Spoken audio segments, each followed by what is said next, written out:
If a woman leaves in silence, listen carefully, because silence is usually where the truth begins. At exactly 2:17 a.m., the penthouse door closed with a soft click that sounded too small to matter. Nathan Sterling never heard it. He was in his glass office at the end of the hall, jacket off, sleeves rolled, eyes fixed on 3 glowing monitors and a merger worth $400 million. Numbers moved. Voices spoke through his headset. Lawyers in Chicago waited for answers. Tokyo wanted signatures before sunrise.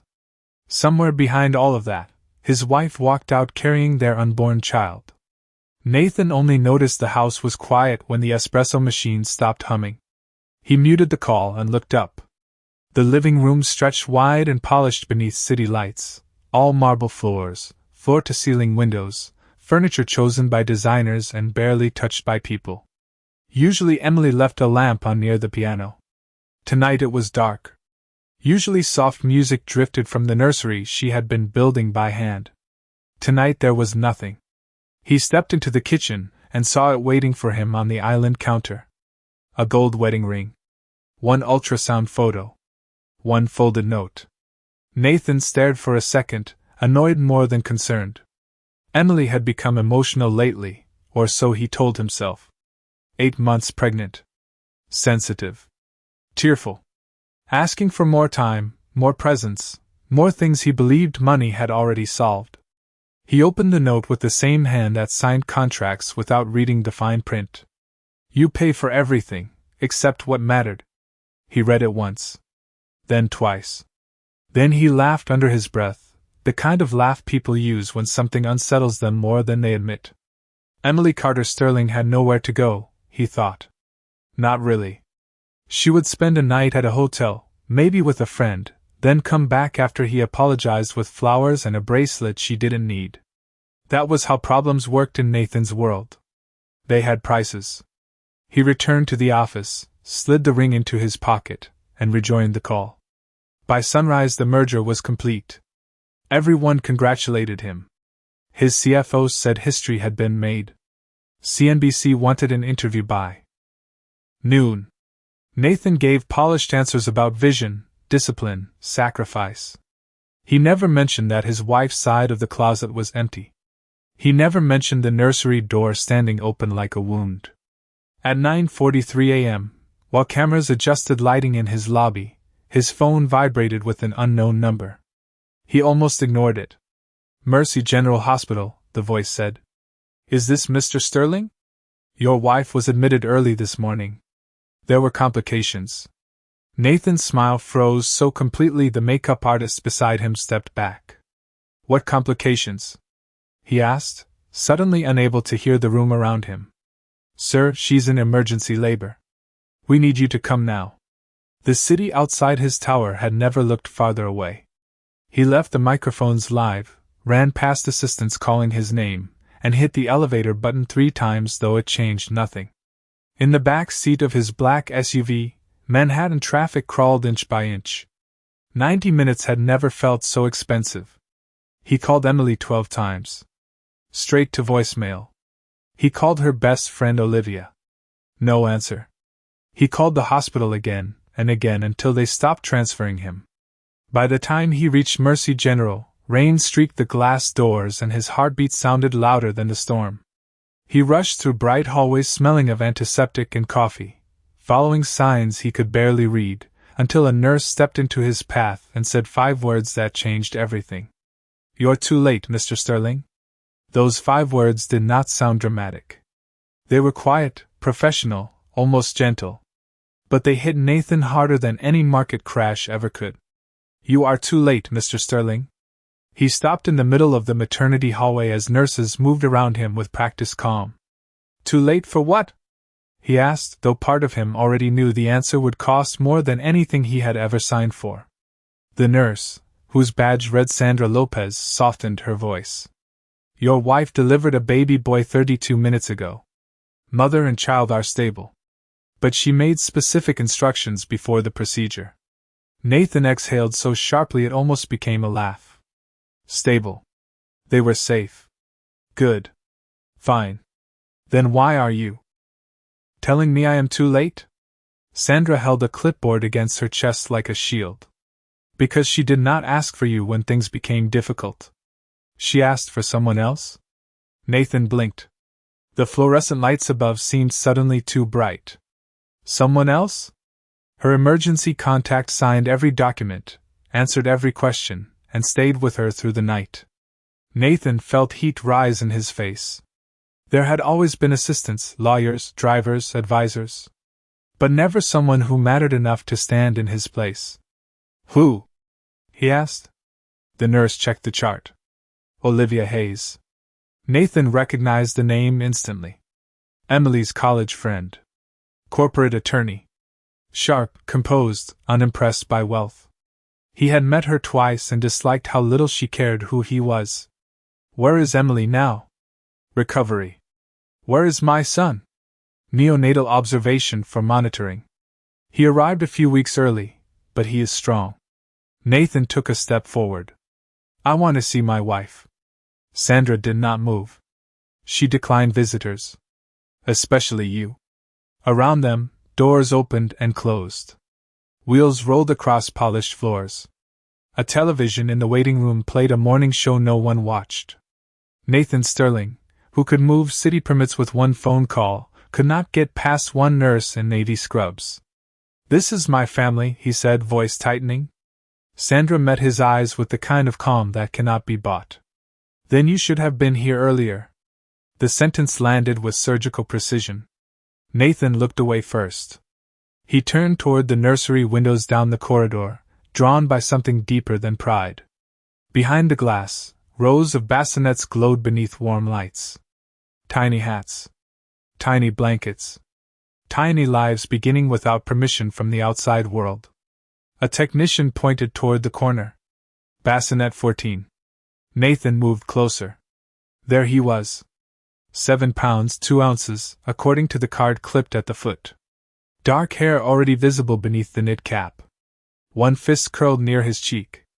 The baby yawned, then stretched with a seriousness that made Nathan's throat tighten unexpectedly. That small face carried pieces of both of them. Emily's mouth. His jawline. Nathan placed one hand against the glass. Hello, son, he whispered, shocked by how unfamiliar his own voice sounded. He had negotiated billion-dollar acquisitions with less fear than this moment. He should have been there. He should have heard the first cry. He should have held Emily's hand when pain became real. Instead, he had been discussing percentages in a tower of mirrors. A movement across the hallway caught his eye. Olivia Hayes stepped out of the recovery wing holding a paper cup of coffee and Emily's overnight bag. Her blazer was wrinkled. Her hair was tied back in a hurried knot. She looked exhausted, which meant she had earned it. She saw Nathan and stopped cold. You have nerve showing up now, she said. Nathan straightened. I am her husband. Olivia gave a bitter smile. No, Nathan. You are the man listed on the marriage certificate. That stopped meaning something around 2:17 this morning. He glanced at the recovery doors. I need to talk to her. Olivia sipped her coffee before answering. Emily is sleeping. For the first time in months, actually sleeping. And if I were you, I would be less worried about what to say, and more worried about what she left in your pocket. Nathan stood motionless as Olivia disappeared through the recovery doors. Around him, hospital life continued with ruthless normalcy. Phones rang. Elevators chimed. A janitor pushed a cart past the nursery windows. Somewhere nearby, a newborn cried with the full confidence of someone who had never been disappointed. Nathan reached into his coat pocket and felt the ring first. Cold gold. Smooth edges. Then paper. Folded once. He pulled it out slowly, already knowing Emily had not left anything by accident. Her handwriting covered a single sheet torn from the notebook she kept beside the bed. The same notebook he once teased her about because she wrote lists for everything. Groceries. Baby names. Nursery paint colors. Dreams. He unfolded it. Nathan, if you are reading this, then for the first time in our marriage, you are paying attention too late. He swallowed and kept reading. I asked you for dinners, not diamonds. Walks, not watches. Presents, not penthouses. I asked you to come to one doctor appointment. I asked you to hear our son kick. I asked you to look at me when I spoke. Instead, you gave me receipts for a life that never felt lived. Nathan glanced up instinctively, as if someone might be watching him unravel. No one was. The world rarely pauses for private regret. He read on. Last night I asked if you could be a husband before becoming a headline. You said you already gave enough? That sentence did something silence had been trying to do for months. It woke me up. Nathan closed his eyes. He remembered the argument now with painful clarity. Emily standing barefoot in the kitchen, one hand on the curve of her stomach, asking if he could skip one late call and come with her to the final ultrasound. He had not shouted. That would have been easier to forgive. He had said it casually, while checking emails. I pay for everything. Is that not enough? Then he had walked away before hearing what broke. He opened his eyes and continued. Our son deserves a father who knows love is measured in time. I deserve a life where I do not have to compete with your calendar. Do not come here angry. Do not come here generous. Come only if you are ready to be honest. Beneath the final sentence was no signature. She did not need one. Nathan folded the note with shaking precision and slipped it back into his pocket, as if careful hands could undo careless years. He looked through the nursery glass again. Bassinet 14 was empty. Panic flashed hot and immediate. Where is my son? He asked the technician. The woman barely looked up from her tablet. Skin-to-skin room? Mother requested private bonding time. Nathan turned toward the hallway just as Dr. Mason Reed approached, reading from a chart. Mid-40s, silver at the temples, calm in the way only competent people can afford to be. Mr. Sterling, I am the attending physician. Your wife and son are doing well. That is the good news. Nathan stepped forward. And the bad news? Dr. Reed lowered the chart. Stress affects pregnancy more than many people realize. Mrs. Sterling arrived exhausted, dehydrated, and emotionally distressed. She kept apologizing between contractions for bothering people. Nathan felt every word like weight added to his chest. Is she in danger now? No. But healing requires rest. Stability. Peace. The doctor let the last word hang in the air with deliberate meaning. I want to see her. She is not ready. Then when? Dr. Reed studied him for a moment. Usually people ask when they can see the baby first. Nathan had no answer. The doctor continued walking, then paused. One more thing. During labor, when the pain was strongest, she said something repeatedly. Nathan looked up. What did she say? Dr. Reed met his eyes. She kept saying, please do not call him. He stared after the doctor long after he had gone. For years Nathan believed being needed was the same as being loved. Standing alone in that bright hallway, he began to understand there was something worse than hatred. It was becoming irrelevant to the person who once built her whole world around you. Then the recovery room door opened a few inches, and Olivia stepped out holding a tiny blue hospital blanket. She looked straight at Nathan and said, He has your eyes. Emily hopes he never learns your habits. Nathan did not answer Olivia. For once, there was nothing polished enough to say. She walked back into the recovery room, letting the door close softly between them, and he remained in the hallway holding silence like it was something heavy. 10 feet away, a vending machine hummed beside a row of empty chairs. 20 feet away, strangers became families every hour. And somewhere behind one white door, his wife was learning how to live without expecting him. He sat down for the first time since arriving. The leather chair in his penthouse had cost more than most monthly rents, yet this molded plastic hospital seat felt more honest than anything he owned. He looked at his phone. 116 unread messages. Congratulations on the merger. Media requests. Board approvals. Investors celebrating the stock jump. He opened none of them. Instead, he scrolled to the top of his texts with Emily. Good morning. Running late. Big night tonight. Order whatever you want. Fell asleep at office. Proud of you. Need anything? The messages looked caring from a distance. Up close, they were receipts of absence. He kept scrolling. Until months blurred together. He found photos she had sent that he never opened. Nursery paint samples. Tiny socks. A sonogram video labeled "He moved today." A selfie of her smiling in a doctor waiting room with the caption "Wish you were here." Nathan pressed play on the sonogram clip. Grainy black and white flickered on screen. Then a heartbeat. Fast. Determined. A younger version of the sound now beating somewhere behind that door. Nathan lowered the phone as if it had become fragile. How many moments had he postponed because they did not look urgent on a calendar? The elevator opened and a woman in a camel coat hurried out carrying lilies wrapped in paper. Nathan recognized Emily's mother, Diane Carter. Mid-60s, school librarian posture, eyes too kind to hide disappointment. She saw him and stopped. "So you made it," she said. Nathan stood. "Diane, I can explain." She set the flowers on a chair. "That sentence has a terrible history with men." He glanced toward the recovery wing. "Is Emily all right?" "She is tired. She is brave. She is done apologizing for wanting normal things." Diane studied him the way mothers study storms approaching their children. "Do you know what she asked me last month?" Nathan said nothing.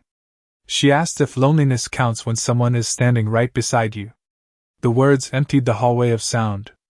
"I loved your ambition," Diane continued. "Emily did too. But ambition is only attractive until it starts eating the furniture." Nathan rubbed a hand over his face.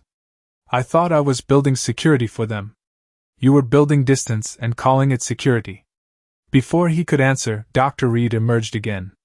"Mr. Sterling, there is paperwork regarding paternity acknowledgement and insurance authorization." Nathan blinked at the phrase. "Paternity acknowledgement?" The doctor nodded. "Standard forms. Mother can sign alone if she chooses." Nathan felt a strange chill. "If she chooses?" Diane picked up the lilies. "Then perhaps you should start understanding the difference between rights and trust."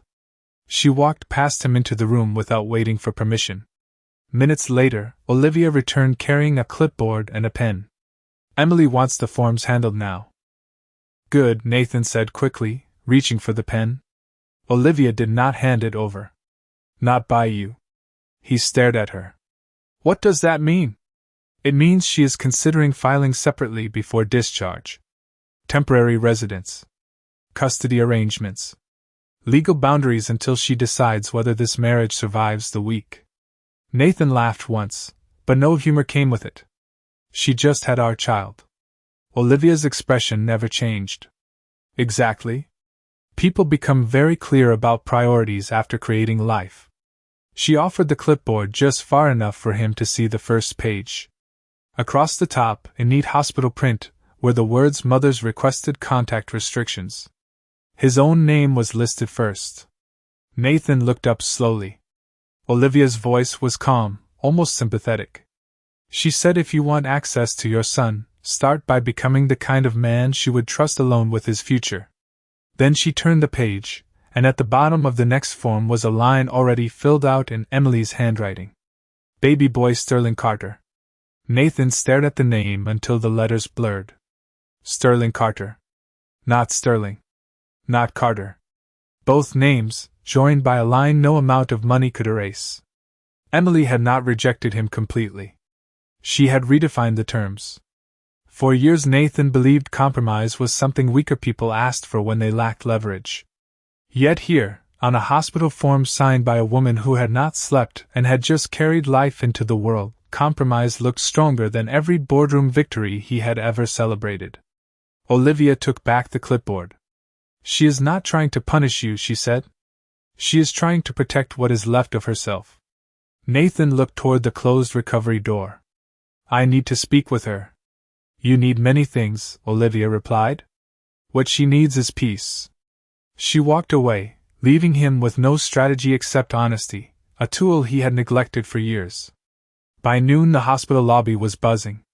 Financial news channels had discovered the merger and reporters were gathering outside the entrance, hoping for a statement from the billionaire who had just transformed an industry. Security staff approached Nathan twice asking if he wanted a private exit. He said no. Both times. For the first time in his adult life, attention felt cheap. He went downstairs to the gift shop instead. The store smelled of coffee, balloons, and antiseptic. Rows of stuffed bears smiled from shelves. New fathers stood awkwardly comparing flowers they did not know how to choose. Nathan moved through them like a tourist in a country everyone else understood. He bought nothing at first. What gift existed for a woman who had asked only for time? Finally he chose a plain white journal, leather-bound, no gold trim, no monogram. Blank pages. Then he bought a small children's book about the moon and stars. The cashier, a teenager with braces, scanned the items and asked, "First baby?" Nathan hesitated. "Yes," he said quietly. She smiled. "You look terrified." He almost smiled back. That might be the most accurate thing anyone has said to me today. When he returned upstairs, Diane was sitting alone outside the room, reading, glasses low on her nose, flipping through paperwork. She glanced at the bag in his hand. "Flowers would have been a mistake," she said. Nathan sat beside her. "I did not know what to buy." "Good. Confusion is progress." He nodded, too tired to defend himself. Diane closed the folder. "Emily fell in love with your drive because she thought it came with depth. Then success kept arriving and depth kept getting rescheduled." "I loved her," Nathan said. Diane looked at him carefully. "Love is not measured by intensity of feeling. It is measured by consistency of care." The sentence settled into him like truth usually does, slowly and without permission. A nurse opened the door. 2 minutes, she said. "Only if she agrees." Nathan stood so quickly the journal nearly slipped from his hand. He entered the room as if stepping into sacred ground. Machines glowed softly. Afternoon light filtered through blinds. Emily lay propped against white pillows, pale and exhausted, her hair loosely tied back. In her arms, wrapped in blue, slept their son. Nathan stopped several feet away. She looked smaller somehow, yet stronger than he had ever seen her. Neither spoke at first. Then Emily broke the silence. "You came after the deal closed." The words were calm, not cruel, which made them harder to bear. "I came as fast as I could." She nodded once. "That has been your pattern. Too fast for strangers. Too late for family." Nathan looked at the baby, then back at her. "I was wrong. About everything that mattered." Emily studied him with eyes that had cried enough somewhere else. "People say that when consequences arrive." He swallowed. "Then let me prove it after they leave." Her gaze dropped to the journal in his hand. "What is that?" "A place to write every appointment, every feeding, every promise, every day I show up. If I miss one, you will know." Emily said nothing for so long he heard the monitor ticking seconds into history. Then she shifted slightly and revealed the baby's face. Nathan took one trembling step closer. "Meet your son," she whispered. "But understand this first. You are not being welcomed back. You are being allowed to begin." Nathan had closed billion-dollar deals with steadier hands than the ones now reaching toward his son. Emily adjusted the blanket once, then carefully placed the baby into his arms. 7 pounds and change, warm as sunlight, lighter than expectation and heavier than guilt. Nathan froze the moment the tiny body settled against his chest. The room seemed to reorganize itself around one new center of gravity. Their son stirred, opened dark unfocused eyes, then closed them again as if deciding this stranger could wait. Nathan let out a breath he did not know he had been holding for years. "Hello," he whispered. "I am your father." The sentence sounded less like authority and more like a promise overdue. Emily watched from the bed, expression unreadable. "Hold his head higher," she said quietly. Nathan obeyed immediately. Strange, he thought, how naturally obedience comes when love is finally attached to consequence. He looked at the baby's small hand, fingers curled like commas, as if life itself had paused to continue later. What is his name? Nathan asked. Emily rested back against the pillows. I wanted to choose together. Then you stopped showing up for together. The words were tired, not sharp. Nathan nodded once. Then choose now, he said. She studied the sleeping child. His middle name should be James. After my grandfather. The man who raised me when my father left. Nathan swallowed. And his first name? Emily's eyes moved to the journal on the bedside table. You write numbers for a living. You name him something that cannot be counted. Nathan looked down at the baby again. The answer came softly. Ethan. Strong. Steady. Emily repeated it once under her breath, testing whether it belonged to the future. Ethan James Sterling Carter. Then she gave a small nod. Fine. He can keep it. A knock came at the door. Dr. Reed entered with discharge papers and the measured smile of someone who had seen both miracles and nonsense in equal measure. Mother and baby are doing well. If recovery continues, you can go home tomorrow. Emily's face changed at one word. Home. Nathan noticed. The penthouse was not where she meant. Dr. Reed checked the monitor and continued. Low stress, regular feeding schedule, follow-up in 48 hours, no unnecessary visitors. His eyes briefly landed on Nathan for the last phrase. After he left, silence returned. Nathan gently placed Ethan in the bassinet beside the bed. Where will you go tomorrow? He asked. Emily answered without hesitation. My mother's townhouse in Brooklyn. Nathan stared. The penthouse has the nursery ready. No, Emily said. It has wallpaper, imported furniture, and a father-shaped vacancy. A nursery needs less design and more presence. I can stay there too. You can visit there, she corrected. Visits happen at set times. Respectfully? Consistently? Nathan almost argued, then recognized the old reflex trying to survive. Instead he asked, What do I need to do? Emily looked surprised by the question, as if hearing a language he had never spoken. First, stop asking what you can buy. Second, arrive when you say you will. Third, learn that helping with your own child is not generosity. It is baseline adulthood. Nathan accepted each sentence like terms in a contract written by reality. I can do that. She gave a faint smile. You can say that. We will see if you can live it. Evening light turned gold across the room. Outside the window, Manhattan glittered the way it always had, pretending money was the same thing as warmth. Nathan's phone buzzed again and again on the chair. Board members. Reporters. Investors wanting celebration dinners. He picked it up, powered it off, and set it face down. Emily noticed. Symbolic gestures are easy, she said. Then tomorrow I will start with difficult ones. He pulled a chair beside the bassinet and sat down. Hours passed in small sacred tasks. Handing wipes. Refilling water. Calling nurses when Ethan fussed. Learning how to fasten a swaddle after 3 failed attempts and 1 nurse's pitying laugh. Near midnight, Emily fell asleep mid-sentence. Nathan remained awake watching mother and son breathe in separate rhythms that somehow matched. For the first time in decades, there was nowhere else he wanted to be. Then the room phone rang. Emily stirred. Nathan answered quietly. It was his chairman. The board had voted during the day. Because he disappeared during the largest press cycle in company history, they wanted an emergency meeting at 8 a.m. Nathan looked at his sleeping family, then at the dark window reflecting the man he used to be. He had less than 8 hours to decide which life would lose him next. Nathan did not sleep. He sat beside the bassinet while the city outside slowly traded midnight glass for gray morning steel. Ethan made small sounds in his sleep, tiny negotiations with the world he had just entered. Emily breathed deeper now, exhaustion finally stronger than vigilance.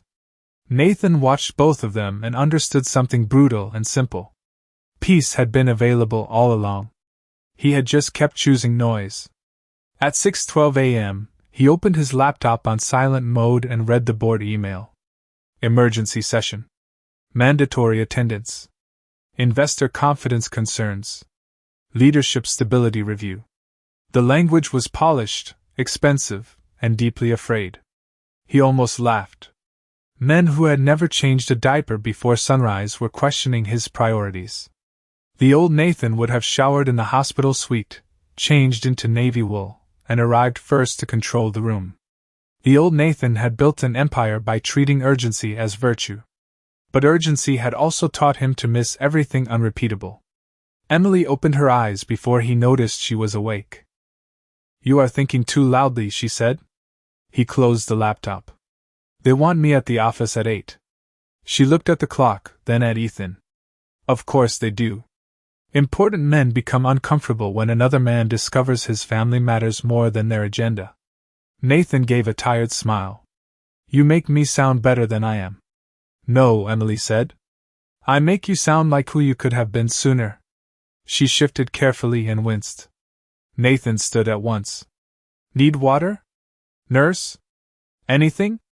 Emily studied him for a moment. "Sit down." He obeyed. "If you go," she said quietly, "I will understand. That was your pattern before. I built my expectations around disappointment a long time ago." Nathan felt the sentence like a door closing somewhere far behind him. "And if I stay?" "Then nothing magical happens," Emily replied. "There is no movie ending. There is only one morning where you choose differently. Then another. Then another." Ethan began to fuss. Nathan lifted him with more confidence than the night before and paced gently beside the window. The baby settled against his shoulder almost immediately. Nathan stared at the skyline where his name topped one tower in silver letters. For years he thought visibility meant legacy. Yet this child, eyes still closed, could not read a building sign and did not care. At 7:41 a.m., his phone rang. "Chairman Howard Blake." Nathan answered. Howard did not bother with greetings. "Cars are waiting downstairs. Press has been notified. We need unity this morning." Nathan looked at Emily, then at Ethan. "You scheduled press before speaking to me?" "Damage control moves fast," Howard said. Nathan almost admired the honesty. "Listen carefully. If you are not in that room, markets will read weakness." Nathan adjusted the baby higher on his shoulder. "Maybe weakness is needing applause before breakfast." Howard exhaled sharply. "Do not be emotional." Nathan smiled at the phrase. He had used it on Emily once. It sounded uglier from someone else. "I am not emotional, Howard. I am awake." He ended the call. 10 seconds later the company group chat exploded with messages. He muted all of them. Emily watched silently. "What did you just do?" He laid Ethan back in the bassinet and tucked the blanket around him. "I bought myself one morning," he said. "With what?" "My old life." A nurse entered carrying discharge forms and coffee. "Good news. Mother and baby can leave by noon." Emily thanked her.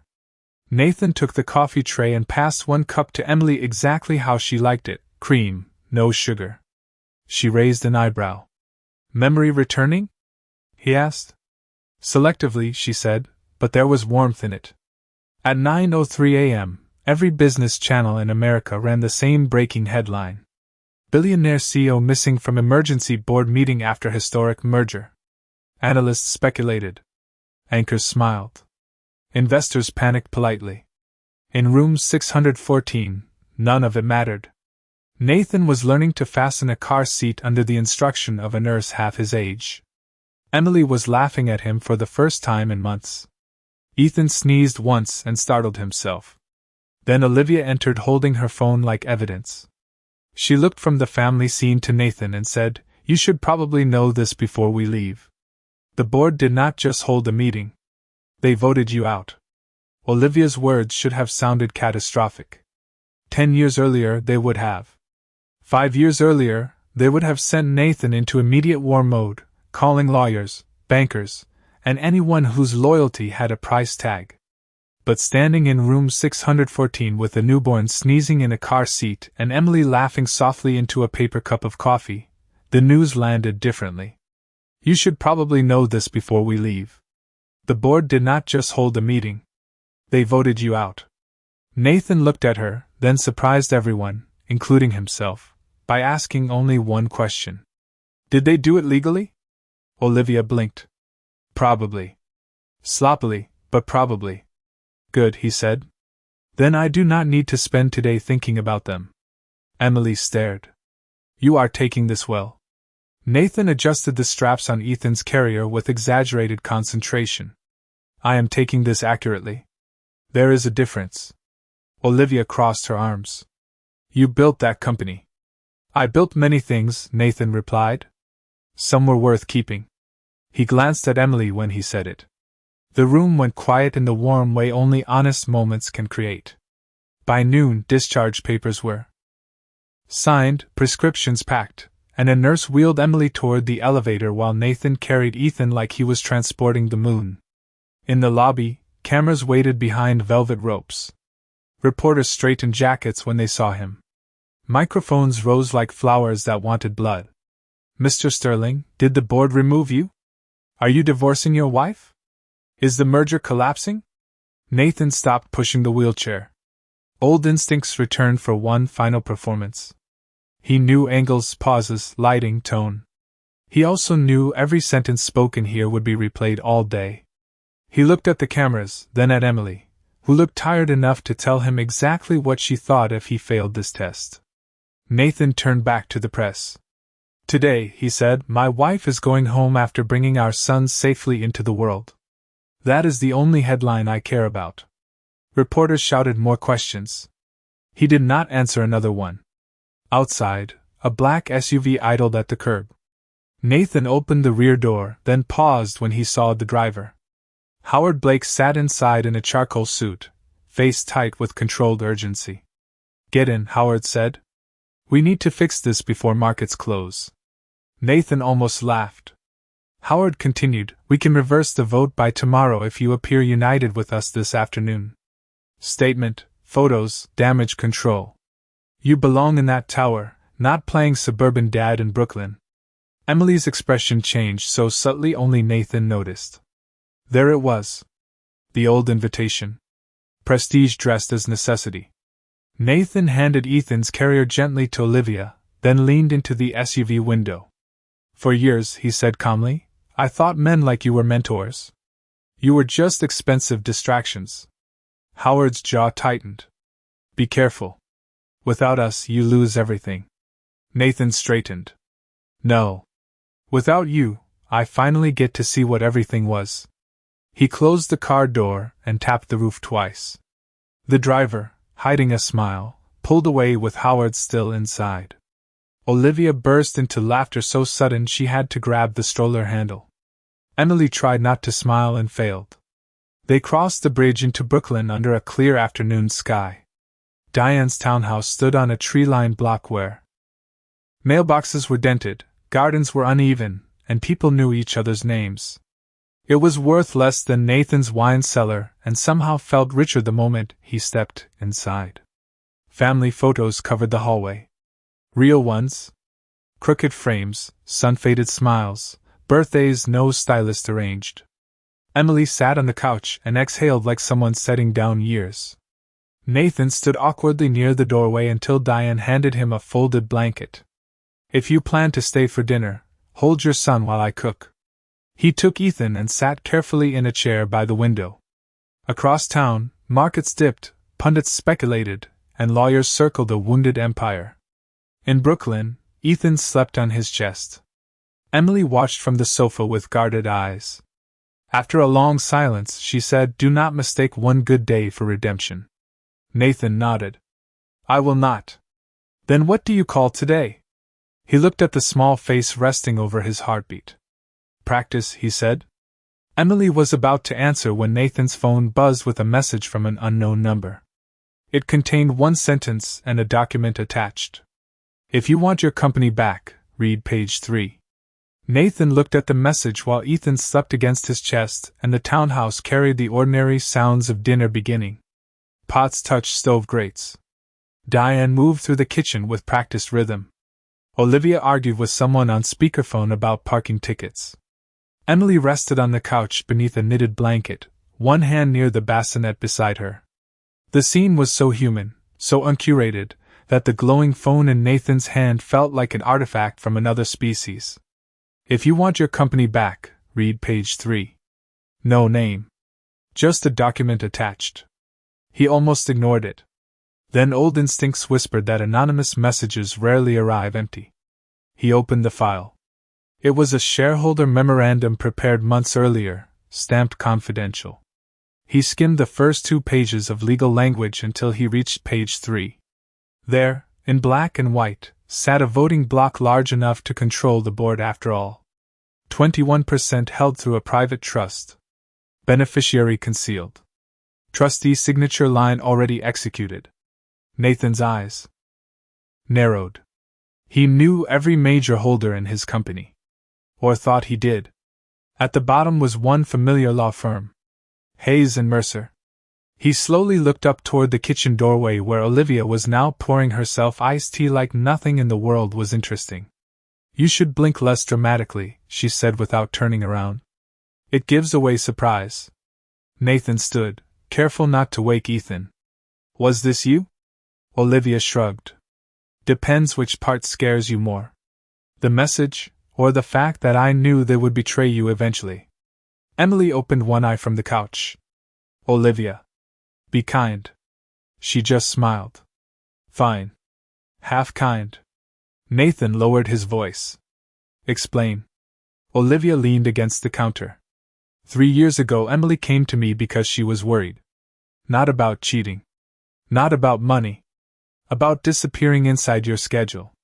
She said if everything in your world depended on speed, one day you would run straight past your own life. So she asked a simple question. If disaster ever came, how could she make sure you had one real chance to choose differently? Nathan stared at her. What does that have to do with shares? Everything. Olivia sipped her tea. Emily had inheritance money from her grandfather. Quiet money. Patient money. While you were buying penthouses and headlines, she was buying stock every quarter through trusts no one noticed. Never enough to control you. Enough to protect you if wolves circled. Nathan looked at Emily as if seeing a second horizon behind the first. You bought part of my company? Emily adjusted the blanket. I bought insurance against your arrogance. Diane laughed from the stove so suddenly she had to set down a spoon. Nathan almost laughed too, but emotion got there first. Why would you do that after everything? Emily's answer came softly. Because loving someone and trusting their behavior are different things. I stopped trusting your habits. I did not stop hoping for your heart. The room fell still around the sentence. Nathan looked back at the document. If this trust votes with me, I can retake the board tomorrow. Olivia nodded. Probably by lunch. With conditions. Of course there were conditions. There always should have been. Name them. Olivia counted on her fingers. 6 months family leave from executive duties. Independent co-chief operating officer installed. Therapy. Parenting schedule you do not cancel. No work calls at dinner when Ethan is present. And one more non-negotiable item from Emily. Nathan turned to her. She met his eyes steadily. If you win it back, do not become the man who needed to lose me to learn kindness. He set the phone face down on the table. Then I am not taking it back tomorrow. Olivia nearly dropped her glass. Excuse me? Nathan smiled for the first time that day without pain attached. They can keep the tower for one night. Maybe 6 months. Maybe longer. I have more urgent rebuilding here. Emily searched his face for performance, and found none. You would walk away from everything? Nathan looked at Ethan, who sighed in sleep and tightened one tiny hand around the fabric of his shirt. No, he said quietly. I am walking toward everything. Outside, Brooklyn traffic moved like any other evening. Inside, Diane served dinner onto mismatched plates. Olivia muttered that billionaires were intolerable when they became wise. Emily tried not to smile and failed. Nathan took his seat at the small wooden table where knees touched and phones were unwelcome. Then the doorbell rang. Diane opened it, and standing there in a raincoat with a camera crew behind him, was Howard Blake.